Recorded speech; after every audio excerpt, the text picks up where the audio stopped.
दिल्ली चुनाव को लेकर सभी पार्टियां जहां एक तरफ तैयार हैं तो वहीं समीकरण बना रही हैं, तो दूसरी तरफ दिल्ली विधानसभा चुनाव प्रचार में बीजेपी के साथ साथ राष्ट्रीय स्वयंसेवक संघ भी जमीन पर उतर चुका है। खबरों की माने तो सोमवार को आरएसएस पदाधिकारियों और दिल्ली बीजेपी नेताओं के साथ लंबी बैठक हुई। इस बैठक में चुनाव की दृष्टि से और पार्टी के संघ द्वारा चलाए जा रहे ओवरऑल चुनावी कार्यक्रमों की विस्तृत बातचीत हुई है। उन 59 सीटों पर समीक्षा हुई है जहां बीजेपी ने अब तक उम्मीदवार घोषित कर दिए हैं। मिली जानकारी के मुताबिक बैठक में अब तक बीजेपी द्वारा जारी 59 सीटों में से ए, बी प्लस, सी और डी कैटेगरी की सीटों पर विस्तृत चर्चा की गई है।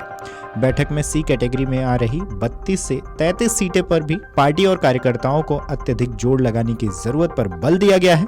ऐसे में इन अल्फाबेट से आप कंफ्यूज ना हो तो इसके बारे में बताएं। ए कैटेगरी में कंफर्म सीटें जीतने वाली सीटों को रखा जाता है, जबकि बी प्लस कैटेगरी में बीजेपी की अपर एज वाली सीटों को रखा जाता है। वहीं सी कैटेगरी में प्रतिद्वंदियों के साथ कांटे की टक्कर वाली सीटों को रखा जाता है, जबकि डी में कमजोर सीटों को रखा जाता है। अब जब आरएसएस के साथ ये प्लान तैयार हो रहा है तो ये एक तरह से बड़ी रणनीति के रूप में देखने को मिल रहा है। मीडिया रिपोर्ट्स की माने तो संघ के अधिकारियों के साथ बैठक में चर्चा हुई है कि चुनाव की दृष्टि से अब तक क्या क्या प्रोग्राम चलाए जा रहे हैं, उसमें कितनी सफलता मिली है, अब तक ड्राइंग रूम में बैठकें कितनी हुई हैं और लोगों का रिस्पॉन्स क्या रहा है। साथ ही ये भी चर्चा की गई है कि आगे किन किन विषयों पर ध्यान केंद्रित करना है, आगे किस दिशा में बढ़ना है, इस पर भी फीडबैक ली गई है। संघ के अन्य अनुषंगिक संगठनों का सहयोग कितना मिल रहा है। बाद में संघ की बैठक से अलग बीजेपी नेताओं की आंतरिक बैठक भी हुई है, जिसमें पार्टी के राष्ट्रीय संगठन मंत्री बीएल संतोष के नेतृत्व में विशेष निर्णय लिया गया है कि दिल्ली चुनाव में केंद्रीय नेताओं को मैदान में उतारा जाएगा।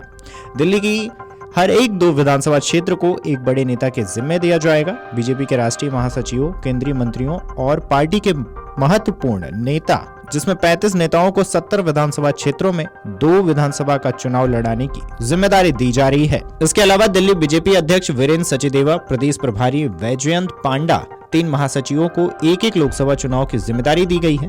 इन लोकसभा क्षेत्र में दिल्ली के ये नेता डे टू डे के हर एक डेवलपमेंट को मॉनिटर करेंगे और समस्या का त्वरित निदान के उपाय भी करेंगे। बीजेपी इस विधानसभा चुनाव में दलित वोटरों को साधने की पूरी कोशिश कर रही है। दलित वर्ग में आउटरीच कार्यक्रम और झुग्गी बस्ती आउटरीच पर भी चर्चा हुई है। दिल्ली की 12 अनुसूचित जाति के लिए रिजर्व सीट पर बीजेपी लगातार 2 चुनाव में खाता नहीं खोल पाई है। इन 1 दर्जन सीटों के अलावा करीबन 17-18 विधानसभा सीट ऐसी हैं जहां 20% से अधिक दलित वोटर हैं।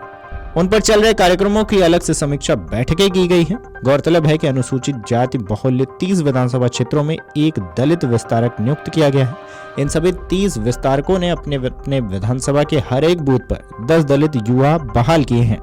इन 30 विधानसभा क्षेत्रों के 1900 बूथ पर करीबन 18,000 दलित युवकों की बहाली की गई है। इसके अलावा इन सभी 30 विधानसभा क्षेत्रों में 3500 दलित इन्फ्लुएंसर बहाल किए गए हैं।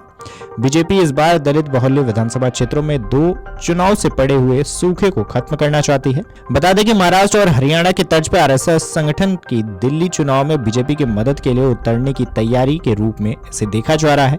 संघ पूरी तरह दिल्ली में हजारों छोटी छोटी बैठकें कर लोगों को विकास के मुद्दे पर जागृत करेगा।